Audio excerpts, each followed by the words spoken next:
কি হাসি, মাথা ভরা চুল তার নাকটা যেন বাসি। শোনেন মিয়ার দাদি নানি মামা মামি খালা, মাশাআল্লাহ জামাই দেখলি জান্ডা হবি টালা।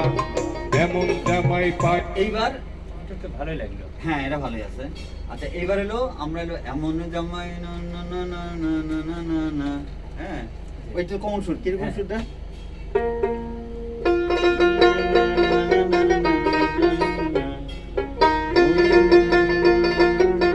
আচ্ছা আমি একটা জায়গা দেই, ওই জায়গা বলতে হ্যাঁ হ্যাঁ হ্যাঁ ওই জায়গাটা বলতে দেই। এমন জামাই পায়া আমার খুশি হবে না, ওরে এমন জামাই পায়া। আমার কাছে আসতে কম। হ্যাঁ দোতরাটা। দুতরা কানে আসতেছে কম না। এইবার দেখিবা ডান বাজান। হ্যাঁ আসতেছে। আচ্ছা তাহলে এইবার এই যে এইবার এটা অপারেশন এটা এমন